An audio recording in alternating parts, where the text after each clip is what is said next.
You're building a zoo. No, actually, a 5-star animal empire. Juggle everything from finding sponsors to monkey business in aArk Nova. And today we're diving into a quick start tutorial for aArk Nova. We'll explain everything you need to know to get started quickly and pick up the details and icons as you go along, in 15 minutes or less. And hello everyone, it's Stella. And Tarrant, and welcome to Meeple University. And hey, if you enjoyed this video after watching, you really help us by like, subscribe, and let us know what you think in the comments. That seriously will help us to bring more videos. Alright, now let's get to the classroom. In aArk Nova, players are building modern, scientifically managed zoos. Players will build enclosures, house animals, and support conservation, sponsors and partnerships to have the highest scoring zoo. To set up, players take a map, empty or with these components for the starting map, as well as 25 money, 5 action cards in a row, 8 zoo cards, which you inspect, choosing 4 to keep, 2 final scoring cards, and 4 workers with 1 available and 3 which need to be unlocked.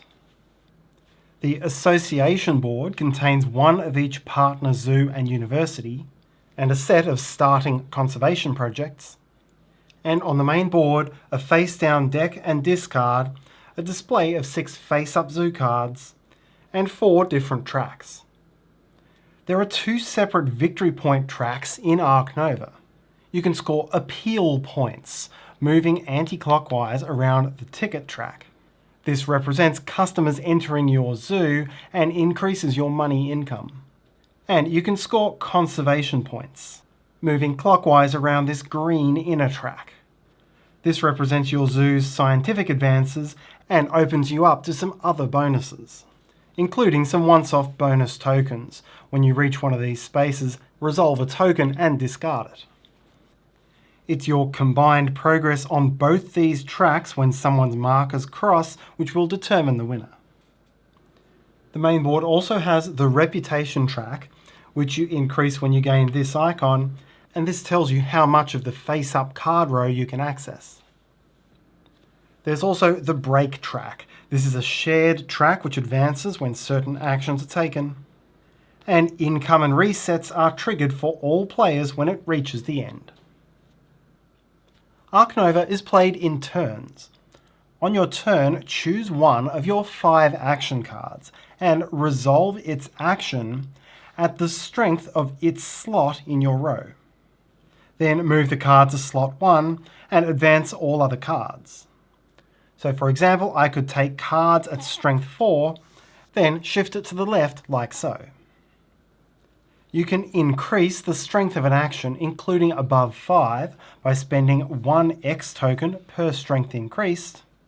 And as your turn, you can forego taking an action, simply resetting a card for a single X token. Each card has a basic and upgraded side, and you upgrade a card of your choice when you gain this icon. There are at most 4 ways to upgrade a card, so you'll never get to upgrade them all. Upgraded cards are more powerful, and there are some slots, tracks, cards and other bonuses not available to you unless you have the specific upgraded card. There are 5 actions: cards, build, animals, sponsors, and association. To play basic cards, draw a number of cards based on the strength of the action into your hand from the face-down draw deck only. Then discard the required number of cards, which could include one you are already holding, to the discard pile. Alternatively, if your action's strength shows the snap icon, gain any single card from among the face-up 6. Once upgraded, your card draws are higher, and you can draw either from the deck or reputation range. That is, a face-up card below or to the left of your reputation marker. Slide and refill once your turn is complete. Playing cards advances the break track by 2. To play basic build, construct a single building or empty enclosure into your zoo from among those available. The The cost to build is 2 money per hex. It must adjoin a previously placed building or enclosure, or must adjoin the edge of the map if you have no buildings, and neither water nor rocks may be covered. There must be at least 2 hexes between any pair of kiosks. Gain any bonuses that you cover. If you place a pavilion, gain an appeal, and gain 7 appeal for covering your whole map. With upgraded build, you may construct multiple different buildings up to the total size of the action. And 2 special buildings, the reptile house and aviary, are now available. The cost always remains 2 money per hex. For animals, play up to as many animal cards into your zoo as indicated for the strength of the action. For basic animals, the animals must come from hand. For upgraded animals, they may also come from the board within your reputation range at an extra cost equal to the number of its slot. Pay the money cost of the card. Flip over an unoccupied enclosure, which is at least the size of that animal. Add the animal to your tableau. Gain its points and resolve its benefits. Animals have tags in the top right corner, and these add to your zoo, since sometimes you'll require certain tags already in your zoo as a prerequisite to playing an animal. Some animals require their enclosures to be adjacent to rocks or to water. Birds and reptiles may sometimes be housed by adding cubes to the appropriate special building rather than by flipping an enclosure. And in fact, if you've housed such animals in enclosures and later build the special building, you have a once-off immediate chance to rehome those animals. Petting zoo animals are also housed by placing cubes. Sponsors gives you 2 options, play a sponsor or gain money. To play a sponsor with the basic card, play 1 sponsor from your hand with strength no higher than the strength of the sponsor action. If sponsor is upgraded, then the sponsor's strength can be 1 higher than the action, and instead of from your hand, it may come from within reputation range, again with extra money cost equal to the slot. Your sponsors form a tableau. They may have immediate effects in yellow, ongoing passive effects in blue, break income effects in purple, or endgame scoring in brown. Some have tags and prerequisites, and some require you to place unique buildings in your zoo. If you gain money, advance the break marker equal to the strength of the action. Gain 1 money per strength for the basic action, or 2 per strength if upgraded. Association lets you do tasks on the association board. There are 4 different tasks, each with its own strength requirement.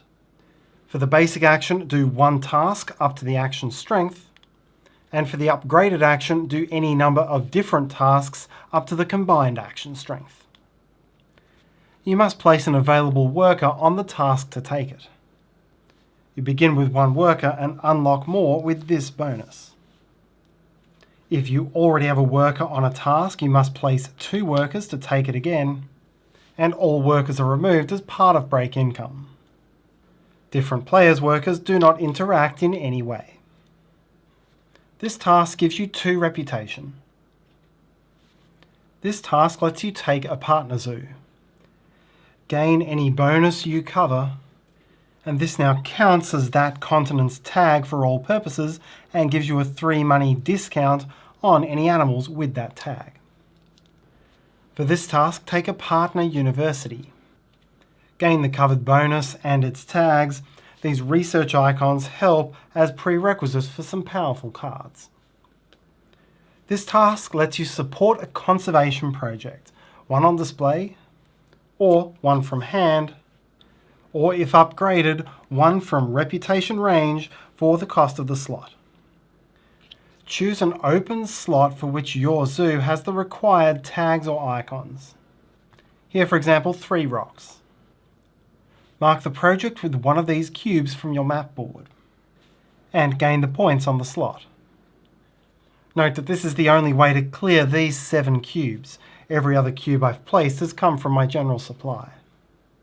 Gain that cube slots bonus immediately. If that project was to release an animal, then flip the smallest enclosure it could have filled, lose the ticket sales it brought in, keeping any other bonus it once gave, and then discard the card. With the upgraded action, you may also make a donation for points as an additional task. If you make break reach 0, gain an X token, and at the end of your turn, perform the reset. Players discard to their hand limit of 3 or 5, and remove any tokens placed on cards from effects. Refresh the association board, return workers, and sweep stale cards out of the row. Gain income for purple fields on cards and boards, for your position on the appeal track, and 1 money per different type of building or occupied enclosure adjacent to each of your kiosks. And to be clear, you do score for special enclosures like petting zoos and reptile houses if they're empty. It's only enclosures which are flipped from empty to full which don't score off a kiosk. Reset the break track and continue to the next player. When any one player reaches 10 conservation points, all players must discard one of the 2 final scoring cards they were dealt. When someone's 2 scoring markers have met or crossed the same green scoring area, the end of the game is triggered. Finish that turn and all other players take 1 more turn. Players add points for their endgame cards and for brown bars on played cards. Now determine your final score, and whether you've got the first version of the game or a later version will determine how you do this. But don't worry, the result and final margin is the same for both methods. In the original game, take your appeal value and deduct the lowest appeal value next to your conservation point area. So this would be 58 minus 52 for 6 points. If you have a later version, there'll be a number printed in the conservation box, and you instead add that number to your appeal to get your final score, which will be exactly 100 points higher than what it would have been in the original version's method. The player with the highest score wins. If tied, whoever supported the most conservation projects wins, which means you count up the number of cubes you've cleared off this track, and if still tied, victory is shared. Thanks for watching, and if you like this video, maybe you'd like to watch this next one. Have a great day, bye!